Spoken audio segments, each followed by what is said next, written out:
ہمارے حکم کو نہیں مانا تم نے. ہم نے بھیجا تھا سر لانے کے لیے تو تم سر کیوں نہیں لائے؟ کیا وہاں کوئی نہیں ملا؟ آواز دی پہلے سنو تو ہوا کیا؟ کہا کیا ہوا؟ کہا جب ہم اندر داخل ہوئے تو مجھے وہاں اندر گھر نظر ہی نہیں آیا. کہا پھر؟ کہا ایک سمندر نظر آیا اور سمندر میں ایک شخص نظر آیا جو مسلح پر بیٹھا ہوا تھا، بیچ سمندر میں مسلح پر بیٹھا ہوا تھا. اب وہاں تک ہم نہیں جا سکتے تھے تو بادشاہ کیا کہتا ہے؟ بادشاہ آواز دیتا ہے یہ بتاؤ یہ معجزہ تم نے باہر کسی کو بتایا تو نہیں ہے؟ اللہ اکبر. یہ معجزہ باہر بتایا تو نہیں ہے؟ کہ ابھی تک تو نہیں بتایا ہے، میں یہاں سے نکل کے بتاؤں گا. تو بادشاہ کہتا ہے ہماری زندگی میں بتانا بھی نہیں ورنہ قتل کر دوں گا. کہا کیوں؟ کہا اگر تم نے یہ معجزہ بتایا تو لوگ ہم سے منحرف ہو کے ان کو مان لیں گے، ہماری حکومت پڑ جائے گی خطرے میں. غور کر رہے میرے عزیزو، اس کا مطلب یہ ہے کہ فضائل کا چھپانا ظالم بادشاہوں کا کام ہوتا ہے. صلوات تو بڑے محمد و آل محمد پا. ان لوگوں نے فضائل چھپائے اور کریں فضائل چھپائے گئے. ان لوگوں نے کیسے کیسے فضائل چھپائے امام کے. ہر جگہ کوشش کی کہ فضیلتوں کو ہم چھپا لے جائیں تاکہ اگر فضیلتیں ظاہر ہو گئیں تو یہ لوگ ہمیں چھوڑ کے انہیں ماننے لگیں گے، حکومت پڑ جائے گی خطرے میں. 8ویں امام کا دور ہے. میں آپ کو فضائل ہی بتا رہا ہوں کہ فضائل کیسے کیسے چھپائے گئے. 8ویں امام کا دور ہے کہ آپ نے 1000 دفعہ سنا ہوگا کہ قالین پر شیر بنے تھے اور امام نے ان کو مجسم کر دیا. سنا ہے نا؟ 1000 دفعہ سنا ہے. لیکن آج میں اس کی تفصیل بتا رہا ہوں. ایسا ہی نہیں تھا کہ امام آئے اور وہ جادوگر آ گئے. غور کیجیے گا، جادوگر آ گئے اور آنے کے بعد شیر بن گئے اور کھا لیا. نہیں، اس کی ایک تفصیل ہے. تفصیل یہ ہے کہ زمانے میں قحط پڑا ہوا تھا، بارش نہیں ہو رہی تھی، دانہ نہیں اگ رہا تھا، زمین سوکھ چکی تھی. تو لوگ آئے دربار میں اور کہا کہ آپ وصی رسول ہونے کا دعویٰ کرتے ہیں تو آپ دعا کریں تاکہ بارش ہو جائے، قحط دور ہو جائے. تو اس نے دعا تو کی لیکن اس کی دعا کہاں قبول ہونے والی تھی؟ مامون رشید، اس کی دعا کہاں قبول ہونے والی تھی؟ غور کیجیے گا میرے عزیزوں. تو لوگ کہنے لگے کہ چلو ایک اولاد رسول میں سے بھی تو ہے یہیں شہر میں، اس سے ہم دعا کے لیے کہتے ہیں. اب امام کے پاس لوگ آئے اور آنے کے بعد کہا کہ آپ دعا کریں تاکہ بارش ہو جائے، ہم لوگ بھوکے نہ مریں. تو امام نے یہ نہیں کہا کہ ٹھیک ہے میں آج مصلے پر بیٹھوں گا دعا کر دوں گا. نہیں، امام نے کہا اعلان کر دو کہ فلاں میدان میں جمع ہو، آج امامت دعا کرے گی. غور کیجیے گا، آج امامت دعا کرے گی. لیجئے اعلان ہو گیا. اب جوگ در جوگ لوگ میدان میں پہنچ چکے ہیں. امام چلے، شان رسالت میں چلے، سر پہ امامہ ہے رسول کا، تن پہ قبا ہے رسول کی، دوش پہ ردا ہے رسول کی، ہاتھ میں عصا ہے رسول کا. اب امام چلے، میدان میں آئے. اب جب میدان میں امام پہنچے تو ہاتھوں کو اٹھایا. غور کیجیے گا، ہاتھوں کو اٹھایا اور بارش کی دعا کی. ابھی امام کے اٹھے ہوئے ہاتھ نیچے نہیں آئے تھے کہ بادل آنے شروع ہو گئے. بادل جیسے ہی آئے لوگ بھاگنا شروع ہوئے کہ اب بادل آئے ہیں تو بارش ہوگی اور ہم سب لوگ بارش میں ملوث ہو جائیں گے. غور کیجیے گا، بھیگ جائیں گے. امام نے کہا گھبراؤ نہیں، بھاگو نہیں، یہ بادل تمہارے یہاں کے لیے نہیں ہے، یہ تو فلاں بستی میں جا کے برسے گا. غور کر رہے ہیں آپ، یہ تو فلاں بستی میں جا کے برسے گا. روایت کہتی ہے کہ ایسے ہی 7 بادل آئے اور لوگ بھاگ رہے ہیں. امام کہتے ہیں بھاگو نہیں، یہ فلاں بستی کے لیے ہے، یہ فلاں بستی کے لیے ہے، یہ فلاں بستی کے لیے ہے. لیکن جب 7واں بادل آیا تو ایک مرتبہ امام نے کہا دیکھو یہ تمہاری بستی کے لیے ہے، اب یہ اس کی بارش یہیں ہوگی، اب یہ یہیں برسے گا. تو پھر لوگ بھاگنا شروع ہوئے. آواز دی دیکھو بھاگو نہیں، آہستہ آہستہ جاؤ. میں امام ہو کے ضمانت لیتا ہوں کہ جب تک تم میں سے ایک ایک فرد اپنے اپنے گھروں میں نہیں پہنچ جائے گا پانی کا ایک قطرہ زمین پر نہیں آئے گا. صلوات تو بڑے محمد و آل محمد پا.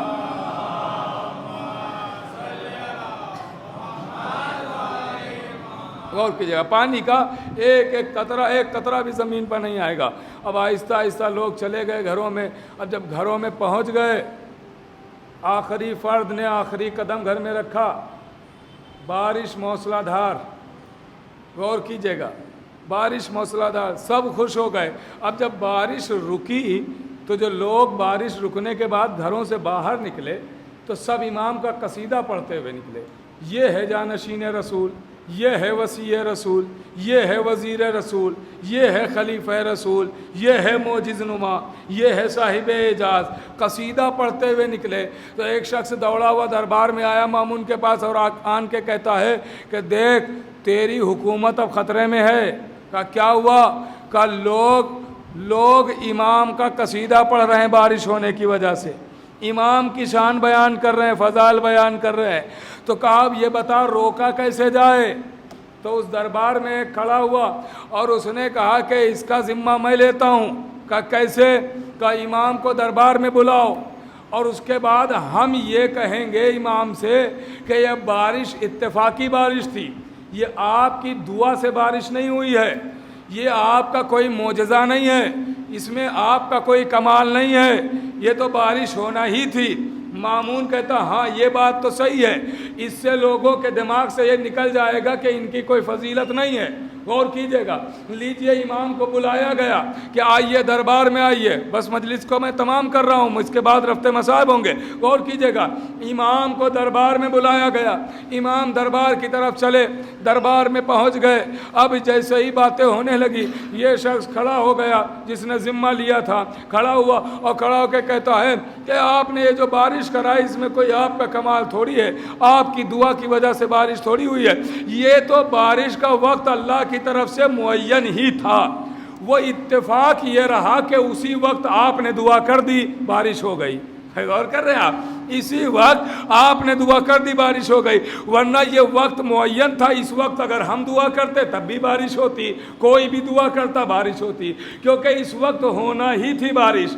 اتفاق بس اتنا رہا کہ آپ ہی نے دعا کی تو لوگ سمجھے آپ کا کمال ہے، یہ آپ کا کمال نہیں تھا، بارش اس وقت ہونا ہی تھی۔ تو امام نے کہا چلو بارش ہونا تھی، لیکن یہ جو میں نے خبر دی تھی کہ یہ بادل فلاں جگہ برسے گا، یہ بادل فلاں جگہ برسے گا، اس کا کیا معاملہ ہے؟ کہ بادلوں کو چھوڑو بارش کی بات کرو۔ بھائی صلوات تو بڑے محمد والے محمد کا۔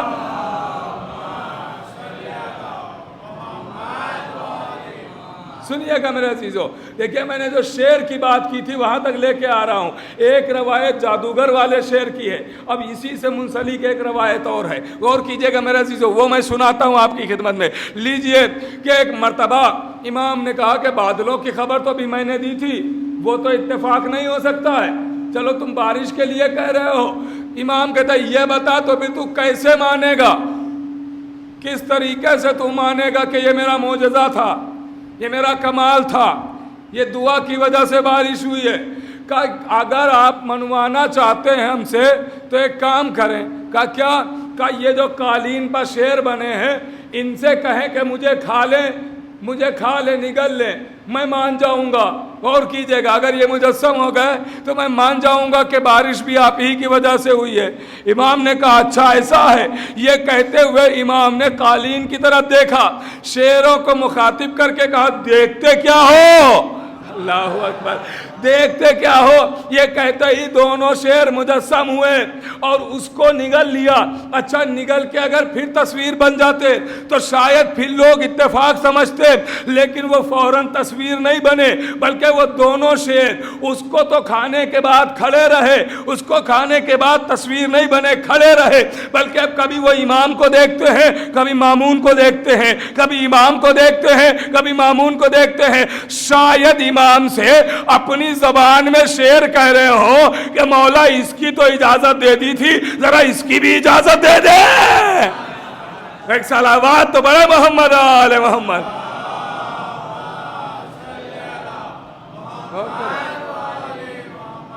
یہاں تو اجازت دی تھی، اس کی بھی اجازت دے دے، اس کا کام تو تمام ہوا ہے، اس کا بھی کام تمام کر دو۔ غور کر رہے ہیں، روایت کہتی ہے مامون 3 مرتبہ بے ہوش ہوا، شعروں کو دیکھ کے 3 مرتبہ بے ہوش ہوا، پھر پانی ڈال ڈال کے اسے ہوش میں لایا گیا۔ پھر امام نے ان شیروں کو مخاطب کر کے کہا پلٹ جاؤ اپنی اصلی حالت پر، تو پھر تصویر بن گئے۔ غور کیجئے گا۔ اب لیجئے امام چلے گئے تو مامون کہتا ہے دیکھو یہ واقعہ کوئی دربار کے باہر نہ لے جائے، غور کر رہے آپ، اس کو یہیں پر رکھنا، لیکن وہ فضائل ہی کیا جو چھپائے سے چھپ جائیں۔ اس نے چاہا تھا کہ دربار کے باہر نہ ہو، آج پوری دنیا میں یہ واقعہ مشہور ہوا ہے۔ غور کر رہے ہیں آپ، بچے کو یاد ہے تو جملہ کہوں کہ فضائل اس سورج کا نام ہے جس کی روشنی چھپائے سے نہیں چھپتی ہے۔ ایک صلوات تو بڑے محمد و آل محمد پر، یہ فضائل آل محمد ہے، یہ مناقب آل محمد ہے، یہ چھپائے سے نہیں چھپتے ہیں۔ جتنا لوگ چھپانے کی کوشش کریں گے اتنا ہی یہ فضائل سامنے آئیں گے۔ آیت اللہ شیخ سند ابھی نجف میں ہیں، زندہ ہیں، حیات ہیں، درس دیتے ہیں، درس خارج۔ ان سے کسی نے پوچھا اے قبلہ یہ بتائیے کچھ لوگ ہیں جو فضائل کے عزاداری کے خلاف بولتے ہیں کہ یہ نہیں ہونا چاہیے، کبھی عزا کے خلاف کبھی فضائل کے خلاف، ان کے لیے کیا حکم ہے؟ تو انہوں نے کہا ان کے لیے دعا کیا کرو کہ یہ زندہ رہیں۔ ان کے لیے، بھائی آپ کو بھی تعجب ہو رہا ہے نا، ان کے لیے دعا کیا کرو کہ یہ زندہ رہیں۔ تو پوچھنے والے نے کہا قبلہ یہ کیسی بات، وہ عزا کے خلاف بول رہے ہیں، فضائل کے خلاف بول رہے ہیں، آپ کہہ رہے ہیں کہ ان کے لیے دعا کیا کرو کہ یہ زندہ رہیں۔ کہاں؟ کہا قبلہ کیوں؟ اس کی وجہ کیا ہے؟ کہا وجہ یہ ہے کہ ان جیسے افراد جب اعتراض کرتے ہیں تو ان کے اعتراض کی وجہ سے فضائل بھی بیان ہوتے ہیں اور عزاداری بھی زیادہ ہوتی ہے۔ غور کر رہے ہیں؟ یہ جتنا اعتراض کریں گے اتنا فضائل بھی خوب بیان ہوں گے، عزاداری بھی زیادہ ہوگی۔ تو یہ زندہ رہیں گے، اعتراض کرتے رہیں گے، فضائل و عزاداری بڑھتے رہیں گے۔ ایک صلوات پڑھے محمد و آل محمد پر۔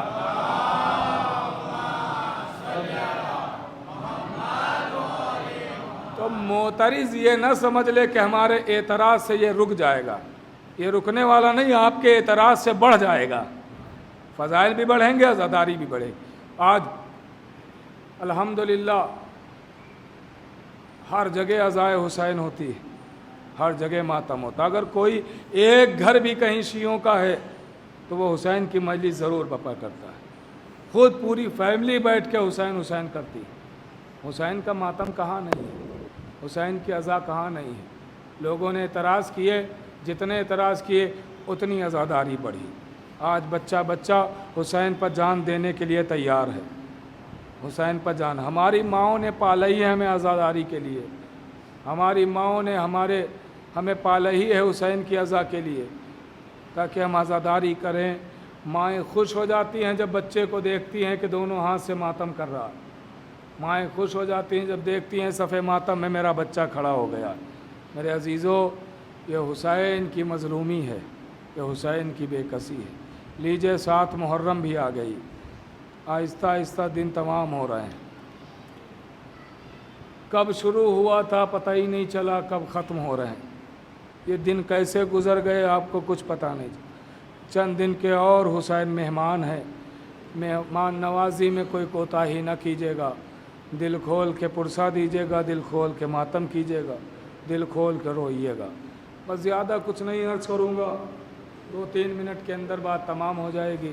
میرے عزیزو، آپ ذرا سوچیں کہ اہل بیت رسالت پر کیا کیا گزری ہے۔ آج میں آپ کو ایک منظر یاد دلانا چاہتا ہوں، ایک منظر یاد دلانا چاہتا ہوں۔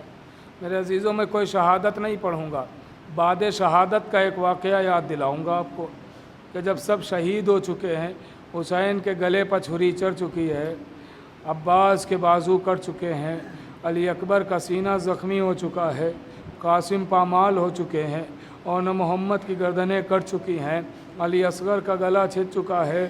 عزیز و تاریخ کہتی ہے ایک رسن ہے 12 گلے ہیں، ایک رسن ہے 12 گلے ہیں۔